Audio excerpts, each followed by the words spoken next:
കർത്താവായ യേശു ക്രിസ്തുവിന്റെ അതിപരിശുദ്ധ നാമം വാഴ്ത്തപ്പെടുമാറാകട്ടെ. ക്രിസ്തീയ ജലസ്നാനം എന്ന ഈ പഠന പരമ്പരയിൽ കർത്താവായ യേശു ക്രിസ്തുവിന്റെ സ്നാനം, അതായത് യോർദാൻ നദിയിൽ യോഹന്നാൻ സ്നാപകന്റെ കൈക്കീഴിൽ കർത്താവ് സ്വീകരിച്ച മാനസാന്തര സ്നാനം എന്ന വിഷയമാണ് ഇന്ന് നാം ചിന്തിക്കുന്നത്. ഈ പഠന പരമ്പരയോടുള്ള ബന്ധത്തിൽ പ്രാരംഭമായിട്ടുണ്ടായിരുന്ന വീഡിയോ ഒരു ഇൻട്രോഡക്ടറി സെഷൻ ആയിട്ടാണ് നാം ചെയ്തത്. എന്നാൽ രണ്ടാമത്തെ വീഡിയോയിൽ പഴയ നിയമത്തിൽ പിതാവായ ദൈവം കൽപ്പിച്ചാക്കിയതും അതിലുടനീളം പറഞ്ഞിരിക്കുന്നതുമായ കഴുകലും മുഴുകലും മുക്കലും തളിക്കലും ഒക്കെ അടങ്ങുന്ന ജലസ്നാനത്തെക്കുറിച്ച് നമുക്ക് ചിന്തിക്കുവാനായിട്ട് കഴിഞ്ഞു. ഇതെല്ലാം ഞാൻ പറഞ്ഞു വരുന്ന വിഷയം, അതായത് ഈ കൃപായുഗത്തിൽ ജലസ്നാനത്തിന് നമ്മുടെ രക്ഷയോടുള്ള ബന്ധത്തിൽ യാതൊരു റോളുമില്ല, അല്ലെങ്കിൽ നമുക്ക് രക്ഷിക്കപ്പെടുവാൻ ഈ കാലഘട്ടത്തിൽ ജലസ്നാനത്തിന്റെ ആവശ്യമില്ല. There is no role for water baptism in this age of grace for your salvation എന്നൊരു വിഷയം പറഞ്ഞ് നിങ്ങളെ മനസ്സിലാക്കുവാനായിട്ട് അതിൻ്റെ അടിസ്ഥാനപരമായ കാര്യങ്ങൾ പറഞ്ഞു വരികയാണ്, അല്ലെങ്കിൽ അതിൻ്റെ സ്റ്റേജ് സെറ്റാക്കി കൊണ്ടുവരികയാണ്. പലരും ഇതിനോടകം തന്നെ അവരുടെ ക്ഷമ നശിച്ചിട്ട് അസഹിഷ്ണുരായിട്ട് പല കമന്റുകളും നമ്മുടെ സൈറ്റിൽ ഈ വീഡിയോയുടെ അടിയിൽ കുറിക്കുവാനായിട്ട് തുടങ്ങിയിട്ടുണ്ട്. ഞാൻ ഇതിന്റെ ബേസിക്സ് പറഞ്ഞു തുടങ്ങിയിട്ടേ ഉള്ളൂ. ദയവായിട്ട് please hold your horse for some time more. ദയവായിട്ട് നിങ്ങൾ സംയമനം പാലിക്കുവാനായിട്ട് വരുന്ന ചില എപ്പിസോഡുകളിൽ കൂടി അനേക വിഷയങ്ങൾ ഇന്ന് അന്ധമായിട്ട് ക്രിസന്റം വിശ്വസിച്ചിരിക്കുന്ന സ്നാനത്തെക്കുറിച്ചും അതിൻ്റെ സത്യാവസ്ഥ എന്താണെന്ന് തിരുവചനത്തിന്റെ വെളിച്ചത്തിൽ നാം ഡിസ്കസ് ചെയ്യാനായിട്ട് പോവുകയാണ്. ആ കാര്യങ്ങൾ കുറെ കൂടെ മനസ്സിലായതിനു ശേഷം ന്യായമായിട്ട് നിങ്ങൾ കമന്റുകൾ എഴുതുകയാണെങ്കിൽ തീർച്ചയായിട്ടും എല്ലാ കമന്റുകൾക്കും ഞാനതിന് മറുപടി കുറിക്കുന്നതായിരിക്കും എന്ന് ഞാൻ വിശേഷാൽ ഓർപ്പിക്കുകയാണ്. ഇന്ന് ഈ വിഷയത്തോടുള്ള ബന്ധത്തിൽ നാം ചിന്തിക്കുന്നത് കർത്താവായ യേശു ക്രിസ്തുവിന്റെ സ്നാനം എന്ന വിഷയമാണ്. കാരണം ഇന്ന് അനേകർക്ക് സ്നാനം വേണം എന്ന് വിശ്വസിക്കുന്നവർക്ക് ഒരു പ്രധാന കാരണം കർത്താവായ യേശു ക്രിസ്തുവിന്റെ സ്നാനമാണ് അവരതിനൊക്കെ കാരണമായിട്ട് പറയുന്നത്. കർത്താവ് സ്നാനപ്പെട്ടു, കർത്താവ് ഒരു മാതൃക കാണിച്ചു തന്നു, പിന്നെ നാം സ്നാനപ്പെടുന്നതിന് എന്താണ് തടസ്സം, ഗുരുവിനേക്കാൾ വലിയ ശിഷ്യനുണ്ടോ എന്നൊക്കെ പലരും ഈ വിഷയത്തിൽ ചോദിക്കുന്നത് ഞാൻ കേട്ടിട്ടുണ്ട്. ഇതെല്ലാം തിരുവചനത്തെയും ദൈവിക പദ്ധതികളെയും തിരിച്ചറിയാതെ വികലമായി മനസ്സിലാക്കിയിരിക്കുന്നതിൽ നിന്നും വന്നു പോയിരിക്കുന്ന ഭീമമായ തെറ്റുകളാണ്. കർത്താവ് തന്നെ പറയുന്നുണ്ട് മർക്കോസിന്റെ സുവിശേഷത്തിൽ, നിങ്ങൾ തിരുവെഴുത്തുകളെയും ദൈവശക്തിയെയും അറിയായിക കൊണ്ട് തെറ്റിപ്പോകുന്നു. ഇന്ന് ഇതേ കാര്യമാണ് നടക്കുന്നത്. തിരുവെഴുത്ത് എന്താണ് ദൈവിക പദ്ധതികളെന്ന് മനസ്സിലാക്കാതെ കർത്താവ് സ്നാനപ്പെട്ടിരിക്കുന്നു, അതുകൊണ്ട് എനിക്കും സ്നാനപ്പെടണമെന്നൊക്കെ പറയുന്ന വികലമായ ബാലിശമായ പഠിപ്പിക്കലുകളിൽ ഇന്ന് ക്രിസന്റം കുടുങ്ങിപ്പോയിരിക്കുകയാണ്. നമ്മുടെ വിഷയത്തിലേക്ക് വരാം. മാനവകുലത്തിന്റെ മകുട ഉദാഹരണമായി മനുഷ്യനെ രക്ഷിക്കുവാൻ കർത്താവായ യേശു ക്രിസ്തു മനുകുലത്തിൽ അവതരിച്ചിരിക്കുകയാണ്. അതായത് കർത്താവ് മനുഷ്യനായിട്ട് ലോകത്തിൽ വെളിപ്പെട്ടിരിക്കുക. ആ കർത്താവിനെ ഇസ്രായേലിന് വെളിപ്പെടുത്തേണ്ടുന്നത് ആവശ്യമായിരുന്നു. അത് ഈ യോർദാനിലെ സ്നാനത്തിൽ കൂടി വെളിപ്പെടുത്തുകയും പിതാവിന്റെയും പുത്രന്റെയും പരിശുദ്ധാത്മാവിന്റെ സാന്നിധ്യം ഒരുപോലെ പ്രകടമാവുകയും ചെയ്യുക എന്നത് ദൈവിക പദ്ധതിയായിരുന്നു. അങ്ങനെ കർത്താവായ യേശു ക്രിസ്തു, അല്ലെങ്കിൽ അവർ കാത്തിരുന്ന മശിഹ ഇസ്രായേലിന് വെളിപ്പെട്ടു. ഇവിടെ മശിഹായുടെ വെളിപ്പെടുത്തലിനോടുള്ള ബന്ധത്തിൽ ഈ കാര്യങ്ങൾ പറയുമ്പോൾ ദൈവം ജഡത്തിൽ വെളിപ്പെട്ടു എന്ന് പറയുമ്പോൾ അനേക കാര്യങ്ങൾ ഈ വിഷയത്തോടുള്ള ബന്ധത്തിൽ ഇവിടെ പറയേണ്ടുന്നതാണ്. എന്നാൽ ഞാൻ ഈ സ്നാനം എന്നൊരു വിഷയത്തിൽ ഫോക്കസ് ചെയ്ത് പോകുന്നത് കാരണം വേറെ ഒന്നും തന്നെ സൈഡ് നോട്ടുകളായിട്ട് ഒന്നും തന്നെ പറയുന്നില്ല. അതേ വിഷയത്തിൽ തന്നെ ഫോക്കസ് ചെയ്ത് നിൽക്കുകയാണ്. നമ്മുടെ വിഷയത്തിലേക്ക് വരാം. ദൈവം അയച്ചിട്ട് ഒരു മനുഷ്യൻ വന്നു, അവന് യോഹന്നാൻ എന്ന് പേർ. യോഹന്നാന്റെ സുവിശേഷം 1-ാം അധ്യായം 6-ാം വാക്യം. കർത്താവായ യേശു ക്രിസ്തുവിനെ യഹൂദ ജനത്തോട് അനുരൂപനാക്കുവാൻ മാനസാന്തര സ്നാനം ആവശ്യമുള്ള ഒരു സാധാ യഹൂദനെ പോലെ, ആ ഒരു സാധാ ഇസ്രായേലിന് സമനായിട്ട് കർത്താവിനെ സ്നാനം കഴിപ്പിച്ച് ഇസ്രായേൽ ജനത്തോട് ചേർക്കുവാൻ, അവർക്ക് കർത്താവിനെ വെളിപ്പെടുത്തുവാനായി പിതാവായ ദൈവം കൽപ്പിച്ച് അയച്ച മനുഷ്യനാണ് ജോൺ ദ ബാപ്റ്റിസ്റ്റ്. യോഹന്നാന്റെ സുവിശേഷം 1-ാം അധ്യായം 30-31 വാക്യങ്ങൾ ഇവിടെ വായിച്ച് കേൾപ്പിക്കേണ്ടത് ആവശ്യമാണ്. 30-ാമത്തെ വാക്യം, എന്റെ പിന്നാലെ ഒരു പുരുഷൻ വരുന്നു, അവൻ എനിക്ക് മുമ്പേ ഉണ്ടായിരുന്നത് കൊണ്ട് എനിക്ക് മുമ്പനായി തീർന്നു എന്ന് ഞാൻ പറഞ്ഞവൻ ഇവൻ തന്നെ. 31-ാമത്തെ വാക്യം, ഞാനോ അവനെ അറിഞ്ഞില്ല, എങ്കിലും അവൻ ഇസ്രായേലിന് വെളിപ്പെടേണ്ടതിന് ഞാൻ വെള്ളത്തിൽ സ്നാനം കഴിപ്പിപ്പാൻ വന്നിരിക്കുന്നു എന്ന് പറഞ്ഞു. ഇവിടെ നോട്ട് ചെയ്യേണ്ട ഒരു കാര്യമാ, എങ്കിലും അവൻ ഇസ്രായേലിന് വെളിപ്പെടേണ്ടതിന്. കണ്ടില്ലേ, ഇംഗ്ലീഷിൽ പറയുന്നത് കണ്ടോ, and I knew him not, ഞാൻ അവനെ അറിഞ്ഞിരുന്നില്ല, but that he should be made manifest to Israel, കണ്ടില്ലേ, ഇസ്രായേലിന് തന്നെത്താൻ വെളിപ്പെടുത്തേണ്ടതിന് therefore am I come baptizing with water, എങ്കിലും അവൻ ഇസ്രായേലിന് വെളിപ്പെടേണ്ടതിന് ഞാൻ വെള്ളത്തിൽ സ്നാനം കഴിപ്പിപ്പാൻ വന്നിരിക്കുന്നു എന്ന് പറഞ്ഞു. കർത്താവ് മനുഷ്യനായി ലോകത്തിൽ അവതരിച്ചിരിക്കുകയാണ്, ലോകത്തിൽ വെളിപ്പെട്ടിരിക്കുക. God manifest in the flesh, ദൈവം ജഡത്തിൽ വെളിപ്പെട്ടിരിക്കുക. ഇവിടെ ദൈവം വന്നിരിക്കുന്നതിന് അല്ലെങ്കിൽ ജഡത്തിൽ വെളിപ്പെട്ടിരിക്കുന്നതിന് രണ്ട് പ്രധാനമായ കാരണങ്ങളുണ്ട്. ആദിയിൽ ദൈവം ആകാശവും ഭൂമിയും സൃഷ്ടിച്ചു എന്ന് പറയുന്നത് പോലെ, in the beginning God created the heaven and the earth എന്ന് പറയുന്നത് രണ്ട് ദൈവിക പദ്ധതികളാണ്. It is twofold purpose of God. ദൈവത്തിന്റെ രണ്ട് പ്രധാന ദൈവിക പദ്ധതികളാണ്. ഈ രണ്ട് ദൈവിക പദ്ധതികളുടെയും നിവർത്തീകരണത്തിന് വേണ്ടിയിട്ടും ആ രണ്ട് പദ്ധതികളും വെളിപ്പെടുത്തുവാൻ വേണ്ടിയിട്ടാണ് കർത്താവ് ഈ ലോകത്തിലേക്ക് വന്നത്. ഞാനിതിനെ അല്പം കൂടെ കൂടുതൽ എക്സ്പ്ലെയിൻ ചെയ്യുമ്പോൾ നിങ്ങൾക്കത് മനസ്സിലാകും. രണ്ട് ദൈവിക പദ്ധതികളാണ് കർത്താവിന്റെ വരവിൽ ഉള്ളത്. ഒന്നാമത്തെ പദ്ധതി, യഹൂദ ജനത്തോട് കർത്താവായ യേശു ക്രിസ്തുവിനെ തന്നെ അനുരൂപനാക്കിക്കൊണ്ട് അവരിൽ ഒരാളായി മാറിക്കൊണ്ട് അവരുടെ പാപത്തിന് പരിഹാരമായി ഈ ലോകത്തിന്റെ പാപത്തെ ചുമക്കുന്ന ദൈവത്തിന്റെ കുഞ്ഞാട് എന്ന പോലെ അവർക്ക് അനുരൂപനായി അവരുടെ പിതാക്കന്മാർക്ക് കൊടുത്തിരിക്കുന്ന വാഗ്ദത്ത പദ്ധതിയിൽ അവരെ ഉറപ്പിക്കണം. പ്രാരംഭമായിട്ടുള്ള പദ്ധതി അതാണ്. അതായത് സ്വർഗരാജ്യം, ദൈവരാജ്യം എന്ന അബ്രഹാമിന് വാഗ്ദത്തം കൊടുത്ത ആ പദ്ധതിയിൽ അവരെ ഉറപ്പിക്കണം. അതിന് അവരോട് അനുരൂപനാകുവാൻ വേണ്ടിയിട്ടാണ് ആദ്യത്തെ യോർദാനിലെ ജലസ്നാനം. യോർദാനിൽ യോഹന്നാൻ സ്നാപകൻ നടത്തുന്ന സ്നാനം മാനസാന്തര സ്നാനമാണ്. അവിടെ കർത്താവായ യേശു ക്രിസ്തു ഇറങ്ങി വന്നിരിക്കുക. കർത്താവ് ഈ അഖിലാണ്ടത്തിന്റെ ഉടയവനാണ്. കർത്താവിന് ഒരു മാനസാന്തരത്തിന്റെ ആവശ്യമില്ല, ഒരു പാപമോചനത്തിന്റെ, ഒരു മടങ്ങി വരവിന്റെ ഒന്നും ആവശ്യമുള്ള ആളല്ല കർത്താവ്. എങ്കിലും കർത്താവ് ആ മാനസാന്തര സ്നാനം ആവശ്യമുള്ള ഒരു യഹൂദനെ പോലെ ആ യോർദാൻ നദിയിൽ യോഹന്നാന്റെ കൈക്കീഴിൽ സ്നാനമേൽക്കാൻ വെള്ളത്തിലേക്ക് ഇറങ്ങി ചെല്ലുക. അഖിലാണ്ടത്തെ ഒരു വാക്കുകൊണ്ട് ഉളവാക്കിയവനാണ്. ആ കർത്താവ് വെള്ളത്തിലേക്ക് ഇറങ്ങി വരുന്ന കണ്ടപ്പോൾ യോഹന്നാൻ പറയുകയാണ്, കർത്താവേ, നിന്റെ കൈയാൽ എനിക്ക് സ്നാനം ആവശ്യം. അപ്പോൾ കർത്താവ് പറയുകയാണ്, ഇപ്പോൾ സമ്മതിക്ക, ഇങ്ങനെ സകല നീതിയും നിവർത്തിക്കുന്നത് നമുക്ക് ഉചിതം. കർത്താവ് മാനസാന്തര സ്നാനത്തിനായിട്ട് ഇറങ്ങി ചെല്ലുക എന്ന് പറയുന്നത് ഒരു ഭയങ്കര തെറ്റ് ചെയ്തിട്ട് ആ തെറ്റിന്റെ മാനസാന്തരത്തിന് വേണ്ടിയിട്ട്, അല്ലെന്നുണ്ടെങ്കിൽ ആ ഒരു പശ്ചാത്താപത്തിന് വേണ്ടിയിട്ട് ഇറങ്ങി ചെല്ലുന്നത് പോലെ ഒരു വലിയ സംഭവമാണത്. അതിന് ദൈവത്തെ സമർപ്പിക്കുക. നമ്മൾ ഒരാള് 25 പേരെ കൊലപാതകം ചെയ്തു എന്ന് നമ്മൾ പറയുമ്പോൾ നമ്മൾ അങ്ങനെ ചെയ്തിട്ടില്ലാത്ത ഒരു കുറ്റം നമ്മൾ ഏറ്റെടുക്കുകയാണെന്ന് വിചാരിച്ചു. 25 പേരെ കൊല ചെയ്തത് ഞാനാണെന്ന് ഒരു കുറ്റം നമ്മൾ ഏറ്റെടുക്കുക. നമ്മൾ ആരെയും കൊന്നിട്ടില്ല, നമ്മൾ വളരെ വളരെ മാന്യനായിട്ട് ജീവിക്കുന്ന ആളാണ്. പക്ഷെ ആ ഒരു കുറ്റം നമ്മുടെ മേലോട്ട് വരുമ്പോൾ നമുക്ക് എന്തുമാത്രം അതിനെ താങ്ങാൻ കഴിയാത്ത ഒരു പ്രയാസമുണ്ടാകും. എന്നതുപോലൊരു പ്രയാസമാണ് കർത്താവ് ആക്ച്വലി ഈ മാനസാന്തര സ്നാനത്തിന് വേണ്ടിയിട്ട് യോർദാനിലേക്ക് ഇറങ്ങി ചെല്ലുമ്പോൾ ശരിക്കും ദൈവത്തിന് ഉണ്ടാകേണ്ടുന്നത്. അതാണ് ദൈവത്തിൽ ഉണ്ടാകുന്നത്. അത് യോഹന്നാൻ മനസ്സിലാക്കിയിട്ടാണ് കർത്താവിനെ തടയുന്നത്. കർത്താവേ, നീ എന്റെ കൈ കൊണ്ട് സ്നാനമേൽക്കാൻ, മാനസാന്തര സ്നാനമേൽക്കാൻ ഈ യോർദാനിലേക്ക് ഇറങ്ങി വരുന്നു, എനിക്ക് നിന്റെ കൈയാൽ സ്നാനം ആവശ്യമെന്ന് പറഞ്ഞപ്പോൾ കർത്താവ് പറയുന്നത്, ഇപ്പോൾ സമ്മതിക്ക, ഇങ്ങനെ സകല നീതിയെ നിവർത്തിയാകേണ്ടുന്നത് നമുക്ക് ഉചിതം. കാര്യം എന്നെ ഇതുപോലെ സമർപ്പിച്ച് ഇവരിൽ ഒരാളായിട്ട് മാറുക, യഹൂദന്മാരിൽ ഒരു സാധാ യഹൂദനായിട്ട് മാറി അവരിൽ ഒരാളായിട്ട് മാറുക എന്നുള്ളത് ദൈവിക നിശ്ചയമാണ്. അത് മാനസാന്തരപ്പെട്ട സുവിശേഷത്തിൽ വിശ്വസിക്കാനും അവരെ മാനസാന്തരപ്പെടുത്തി സുവിശേഷത്തിൽ വിശ്വസിപ്പിക്കാനും സ്വർഗരാജ്യത്തിന് അവരെ യോഗ്യരാക്കി തീർക്കുവാൻ തക്കോണം അവരെ ഒരുക്കുവാനും കർത്താവിന്റെ ആ മടങ്ങി വരവ്, രാജാതി രാജാവായിട്ടുള്ള വരവിന് വേണ്ടി അവരെ ഒരുക്കുവാൻ വേണ്ടിയിട്ട് അവരിൽ ഒരാളായിട്ട് തീരണം. ഇവിടെ ഇസ്രായേലിന് തന്നെത്താൻ വെളിപ്പെടുത്തേണ്ടുന്നത് ആവശ്യമാണ്.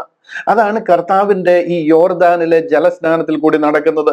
നമ്മൾ ഈ വായിച്ചു കേട്ടതുപോലെ തന്നെ, എങ്കിലും അവൻ ഇസ്രായേലിന് വെളിപ്പെടേണ്ടതിന് ഞാൻ വെള്ളത്തിൽ സ്നാനം കഴിപ്പിപ്പാൻ വന്നിരിക്കുന്നു എന്ന് പറഞ്ഞു. അതാണ് കർത്താവിന്റെ ലോകത്തിലെ ജലസ്നാനം. അപ്പോൾ പിതാവും പുത്രനും പരിശുദ്ധാത്മാവും ഒരുപോലെ അവിടെ സംഗമിക്കുകയും അങ്ങനെ അവരുടെ 3 പേരുടെ സാന്നിധ്യം അവിടെ പ്രകടമാവുകയും ആ ഒരു സ്നാനവും ആ ഒരു വലിയ ചടങ്ങ് സ്വർഗത്തിൽ എത്രയോ നാൾ മുമ്പേ തീരുമാനിച്ചിരുന്ന ആ ഒരു വലിയ ദിവസം അവിടെ സാക്ഷാത്കരിക്കുക. പിതാവും പുത്രനും പരിശുദ്ധാത്മാവും ചേർന്ന് സംഗമിക്കുക. ഇതൊരു ഭയങ്കര ഈവന്റാണ് നടക്കുന്നത്. ഒരു യഹൂദീയ പദ്ധതിയുടെ നിവർത്തീകരണം അവിടെ നടക്കുക. ഇത് യഹൂദീയ പദ്ധതി, അല്ലാതെ ഇത് ലോകത്തിലുള്ള സകല മനുഷ്യരെയും സ്നാനപ്പെടുത്തുന്ന ഒരു പദ്ധതിയോ അല്ലെങ്കിൽ സ്നാനത്തിന്റെ മാതൃക കാണിച്ചു കൊടുക്കുന്ന ഒരു പദ്ധതിയോ അല്ല.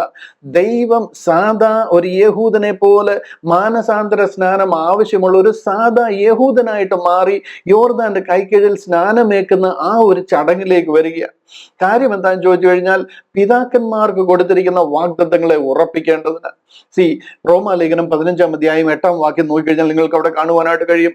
പിതാക്കന്മാർക്ക് കൊടുത്ത വാഗ്ദത്തം അബ്രഹാമിനും ഇസാക്കിനും യാക്കോബിനും മോശയിൽ കൂടി ദാവീദിൽ കൂടി അങ്ങനെ ഉറപ്പിച്ചു വന്നിരിക്കുന്ന ആ പിതാക്കന്മാർക്ക് കൊടുത്തിരിക്കുന്ന വാഗ്ദത്തങ്ങളെ ഉറപ്പിക്കേണ്ടതിന് ക്രിസ്തു പരിച്ഛേദനക്കാർക്ക് ശുശ്രൂഷക്കാരനായി തീർന്നു. കർത്താവ് പരിച്ഛേദനക്കാരുടെ ഇടയിലേക്ക് വന്നിരിക്കുകയാണ്. മത്തായിയുടെ സുവിശേഷം 15-ാം അധ്യായം 24-ാം വാക്യം നോക്കിക്കഴിഞ്ഞാൽ നിങ്ങൾക്ക് അവിടെ കാണുവാൻ കഴിയും, എന്നെ ഇസ്രായേൽ ഗ്രഹത്തിലെ കാണാതെ പോയ ആടുകളുടെ അരികിലേക്ക് അല്ലാതെ അയച്ചിട്ടില്ല. കർത്താവ് ഈ ലോകത്തിൽ ജനിച്ചതും ജീവിച്ചതും ശുശ്രൂഷിച്ചതും മരിച്ചതും ഇനി രാജാതി രാജാവായി വരുന്നതും എല്ലാം യഹൂദന്മാരുടെ ഇടയിലാണ്. ജനിക്കുമ്പോൾ തന്നെ ഇവിടെ വിദ്വാൻമാർ വന്ന് ചോദിക്കുന്നത് നിങ്ങൾ ശ്രദ്ധിച്ചാൽ നിങ്ങൾക്ക് കാണാം. ബൈബിൾ മത്തായി, മർക്കോസ്, ലൂക്കോസ്, യോഹന്നാൻ ഉടനീളം ഇതാ പറഞ്ഞിരിക്കുന്നത്, യഹൂദന്മാരുടെ രാജാവായി പിറന്നവൻ എവിടെ? കർത്താവ് മരിച്ചപ്പോഴും തലയ്ക്ക് മേലെ എഴുതി വെച്ചിരിക്കുന്ന മേലെഴുത്ത് കണ്ടോ, ഇവൻ യഹൂദന്മാരുടെ രാജാവ്. കർത്താവ് ഇവിടെ ശുശ്രൂഷിക്കുമ്പോൾ കർത്താവ് പറഞ്ഞതിനെ ഇസ്രായേൽ ഗ്രഹത്തിലെ കാണാതെ പോയ ആടുകളുടെ അരികിലേക്ക് അല്ലാതെ അയച്ചിട്ടില്ല. പൗലോസ് അപ്പോസ്തലൻ പറയുന്നത്, പിതാക്കന്മാർക്ക് കൊടുത്ത വാഗ്ദത്തങ്ങളെ ഉറപ്പിക്കേണ്ടതിന് ക്രിസ്തു പരിച്ഛേദനക്കാർക്ക് ശുശ്രൂഷക്കാരനായി തീർന്നു. ഇതെല്ലാം യഹൂദിയ ആ ഒരു പ്രോഫറ്റിക് പ്രോഗ്രാം, അവർക്ക് വേണ്ടി ദൈവം കൊടുത്തിരുന്ന ഒരു വാഗ്ദത്ത പദ്ധതിയുടെ സാക്ഷാത്കാരത്തിനും അതിന്റെ നിവർത്തീകരണത്തിനും ആ സ്വർഗരാജ്യം എന്ന പദ്ധതിയിലേക്ക് അവരെ കടക്കുവാൻ, അവരെ ഒരുക്കുവാനും, മാനസാന്തരപ്പെട്ട സുവിശേഷത്തിൽ വിശ്വസിച്ച് മടങ്ങി വരുവാനും, കർത്താവായ യേശു ക്രിസ്തുവിന്റെ ആ രാജാതി രാജാവായിട്ടുള്ള മടങ്ങി വരവിന് വേണ്ടി അവരെ ഒരുക്കുവാനും വേണ്ടി ദൈവം കൽപ്പിച്ചാക്കിയിരുന്ന ഒരു ശുശ്രൂഷയാണ്. മത്തായിയുടെ സുവിശേഷം 3-ാം അധ്യായം അതിന്റെ 13 മുതൽ 17 വരെയുള്ള ഭാഗം ആ സ്നാനത്തെ കുറിച്ച് പറഞ്ഞിരിക്കുന്നതാണ്. ഇവിടെ ഞാൻ അതിനൊന്ന് വായിച്ച് കേൾപ്പിക്കേണ്ടുന്നതാണ്. എന്നാലും കർത്താവിന്റെ സ്നാനം നമുക്ക് എല്ലാവർക്കും അറിയാവുന്ന ഒരു വിഷയമായത് കാരണം ഞാൻ അവിടെ അധികം വായിക്കുവാനായിട്ട് നിൽക്കുന്നില്ല. രണ്ടാമത്തെ വിഷയത്തിലേക്ക് വരികയാണ്. ഞാൻ പറഞ്ഞു 2 പദ്ധതികളാണ് കർത്താവ് ഈ ലോകത്തിൽ വന്നതിന്റെ പർപ്പസ്. ഒന്ന് പ്രോഫറ്റിക് പ്രോഗ്രാമും ഒന്ന് മിസ്റ്ററി പ്രോഗ്രാമുമാണ്. അതായത് അബ്രഹാമിന് വാഗ്ദത്തം കൊടുത്തൊരു പദ്ധതിയും, 2 ഉലക സ്ഥാപനം മുതലേ സ്വർഗത്തിൽ മറഞ്ഞിരുന്ന ഒരു രഹസ്യമായ പദ്ധതി. In the beginning God created the heaven and the earth. ഇത് രണ്ടും 2 പദ്ധതിയാണ്. ഈ 2 പദ്ധതിയുടെയും സാക്ഷാത്കാരത്തിന് വേണ്ടിയിട്ടാണ് കർത്താവ് ഇവിടെ വരുന്നത്. അതിലെ ആദ്യത്തെ പദ്ധതിയാണ് പ്രോഫറ്റിക് പ്രോഗ്രാം. ആ പ്രോഫറ്റിക് പ്രോഗ്രാമിൽ അവരെ കർത്താവിന് അവരോട് അനുരൂപനാകുവാൻ വേണ്ടിയിട്ടാണ് യോർദാനിലെ ആ സ്നാനം കർത്താവ് സ്വീകരിക്കുന്നത്. ഇനി നമ്മൾ രണ്ടാമത്തെ പദ്ധതിയിലേക്ക് വരികയാണ്. അത് ഉലക സ്ഥാപനം മുതലേ സ്വർഗത്തിൽ മർമ്മമായിരുന്ന പദ്ധതിയാണ്. ഒരു പ്രോഫറ്റ്സിനും അത് വെളിപ്പെടുത്തിയിരുന്നില്ല, ഒരു പിതാക്കന്മാരോടും അത് വാഗ്ദത്തം ചെയ്തിരുന്നില്ല.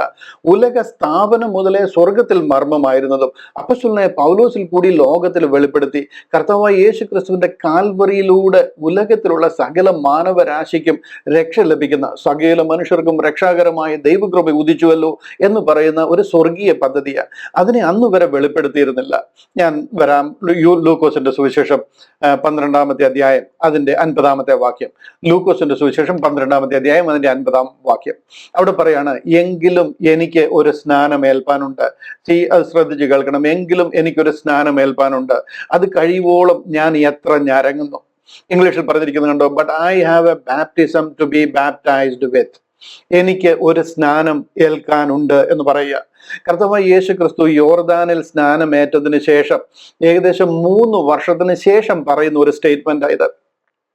അതിന്റെ അർത്ഥം കർത്താവ് യോർദാൻ നദിയിൽ ഒരു സ്നാനമേറ്റു, ഇനി വേറെ ഏതെങ്കിലും നൈൽ നദി മാതിരി വേറൊരു നദിയിലൂടെ സ്നാനം ഏൽക്കണമെന്നല്ല പറഞ്ഞിരിക്കുന്നത്.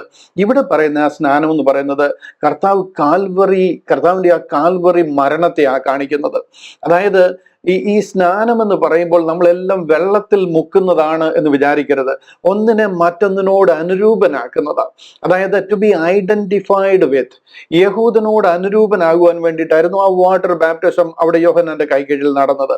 അത് കഴിഞ്ഞ് 3 വർഷം കഴിഞ്ഞ് കർത്താവ് പറയും, I have a baptism to be baptized with. എനിക്ക് ഒരു സ്നാനം ഏൽപ്പാനുണ്ട് എന്ന് പറയുക. ഈ സ്നാനം എന്ന് പറയുന്നത് സകല മാനവരാശിയോടും തന്നെ അനുരൂപനാക്കുന്ന, അതായത് നമ്മുടെ മരണത്തോട് കർത്താവ് അനുരൂപനാകുന്ന ആ കാൽവറി ക്രൂശിനെ, ആ കാൽവറി മരണത്തെയാ ഇവിടെ ഈ സ്നാനം കൊണ്ട് ഉദ്ദേശിക്കുന്നത്. എങ്കിലും എനിക്ക് ഒരു സ്നാനം ഏൽക്കാനുണ്ട് എന്ന് പറയുന്നത്. ഇവിടെ കർത്താവ് സകല അധർമ്മികളുടെയും കൂട്ടത്തിൽ തന്നെ എണ്ണപ്പെടുക. He has been numbered among the transgressors. എല്ലാ അധർമ്മികളുടെയും കൂട്ടത്തിൽ താൻ എണ്ണപ്പെട്ടു എന്ന് പറയുന്നത് പോലെ കർത്താവിന്റെ കാൽവറി യാഗത്തെയാ ഈ സ്നാനം കാണിക്കുന്നത്.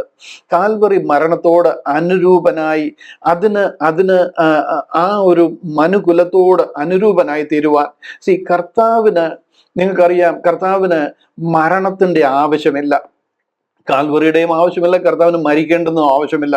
കാര്യം പാപത്തിന്റെ ശമ്പളമാ മരണം എന്ന് പറയുന്നത്. കർത്താവിൽ പാപമില്ല.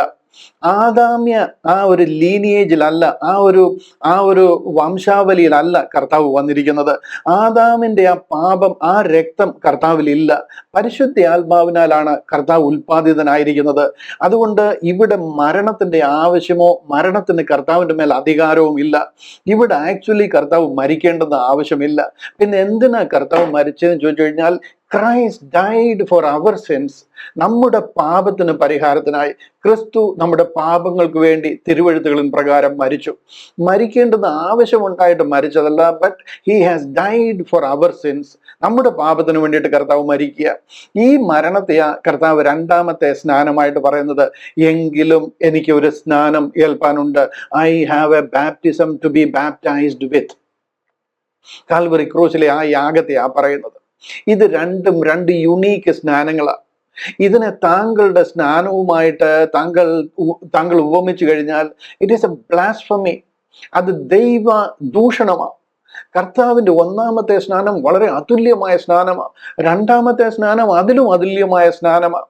ഈ രണ്ട് സ്നാനങ്ങൾ, ഒന്നാമത്തെ സ്നാനം ഇസ്രായേലിനെ തന്നെ വെളിപ്പെടുത്തേണ്ടതിന്, അവരിൽ ഒരാളായിട്ട് തന്നെ അനുരൂപനാക്കുന്ന സ്നാനമാണ്.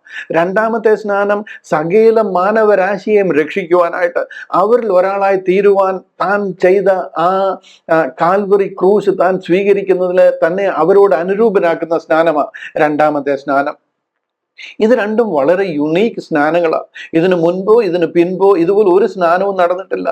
ഇതും താങ്കളുമായിട്ട് കമ്പയർ ചെയ്ത് കഴിഞ്ഞാൽ, കർത്താവ് സ്നാനപ്പെട്ടു, ഞാനും സ്നാനപ്പെടാൻ പോകുന്നു, കർത്താവ് മാതൃക കാണിച്ചു, ഞാനും ആ മാതൃക പ്രകാരം വെള്ളത്തിൽ മുങ്ങി സ്നാനപ്പെടാൻ പോകുന്നു എന്നൊക്കെ പറഞ്ഞു കഴിഞ്ഞാൽ അറിവില്ലായ്മയുടെ ഹൈറ്റ് എന്നാണ് അതിനെ പറയേണ്ടത്. ഇത് പിതാവിന്റെയും പുത്രന്റെയും പരിശുദ്ധാത്മാവിന്റെ നാമത്തിലുള്ള സ്നാനമല്ല. ഈ സ്നാനം ഏറ്റുകഴിഞ്ഞാൽ പരിശുദ്ധാത്മാവിനെ പ്രാപിക്കുന്ന ആ അപ്പോസ്തല പ്രവൃത്തികൾ 2 പറയുന്ന പിതാവിന്റെയും പുത്രന്റെയും അല്ലെങ്കിൽ യേശുക്രിസ്തുവിന്റെ നാമത്തിൽ സ്നാനമേൽക്കുക, എന്നാൽ നിങ്ങൾക്ക് പരിശുദ്ധാത്മാവ് ലഭിക്കുമെന്ന് പറയുന്ന സ്നാനവും അല്ല. ഇത് റോമാലേഖനത്തിൽ പറയുന്ന ക്രിസ്തുവിനോട് ചേരുവാനുള്ള, അവന്റെ മരണ അടക്ക പുനരുദ്ധാനത്തോട് ചേരുവാനുള്ള സ്നാനവുമല്ല. ഇതൊരു യുണീക്ക് സ്നാനമാണ്. ഇത് നിങ്ങളുടെ സ്നാനവുമായിട്ട് നിങ്ങൾക്ക് ഇതിനെ കമ്പയർ ചെയ്യാൻ പറ്റത്തില്ല. ഇതൊരു അതുല്യമായ സ്വർഗീയ പദ്ധതിയുടെ നിറവേറലാണ് ഇവിടെ ഈ നടക്കുന്നത്. അത് നമ്മുടെ സ്നാനവുമായിട്ടൊന്നും നമുക്ക് കമ്പയർ ചെയ്യാന്ന് പറയുന്നത് ദൈവദൂഷണമാണ്. അഖിലാണ്ടത്തിന്റെ ഉടയവനായ ദൈവം ആ സ്വർഗീയ പദ്ധതി നിവർത്തിക്കുവാനായിട്ട് യഹൂദിയ പദ്ധതി, ആ പ്രോഫസൈസ്ഡ് പ്രോഗ്രാം, അബ്രഹാമിനോട് ദൈവം ചെയ്തിരിക്കുന്ന വാഗ്ദത്ത പദ്ധതിയുടെ നിറവേറലിനായി താൻ ഇസ്രായേലിനോട് അനുരൂപരാക്കുകയും തന്നെ ഇസ്രായേലിനെ വെളിപ്പെടുത്തുകയും ചെയ്യുന്ന ഒരു സ്നാനമാണ് ആദ്യത്തെ സ്നാനം. രണ്ടാമത്തെ സ്നാനം എന്ന് പറഞ്ഞു കഴിഞ്ഞാൽ, ഈ ഉലകം സ്ഥാപിക്കുന്നതിന് മുമ്പ് മുതലേ സ്വർഗത്തിൽ മറഞ്ഞിരുന്ന ഒരു സ്വർഗീയ പദ്ധതിയാണ്. കർത്താവിന്റെ കാൽവറിയിലെ ആ യാഗത്തിലൂടെ സകല മാനവരാശിയും വീണ്ടെടുക്കുവാനുള്ള സ്വർഗീയ പദ്ധതി തുറക്കുക എന്നുള്ളത്, ആ സ്നാനമാണ് രണ്ടാമത്തെ സ്നാനം എന്ന് പറയുന്നത്. ഇതൊക്കെ സാധാരണക്കാർക്ക് ഒരു പക്ഷം ഉണ്ടെങ്കിൽ മനസ്സിലാക്കുവാൻ അല്പം പ്രയാസമുണ്ട് എന്ന് വേണമെന്നുണ്ടെങ്കിൽ നമുക്കൊരു വാദത്തിന് അംഗീകരിക്കാം. പക്ഷെ തിരുവചനം പഠിച്ചിട്ടുണ്ട് എന്ന് അഭിമാനിക്കുന്നവരും ഈ വേദ പണ്ഡിതന്മാരെന്ന് അഭിപ്രായപ്പെടുന്നവരൊക്കെ ഈ സത്യം ജനത്തിന് പറഞ്ഞു കൊടുക്കാതെ അന്ധകാരത്തിലേക്ക് തള്ളിവിട്ടുകൊണ്ടിരിക്കുക.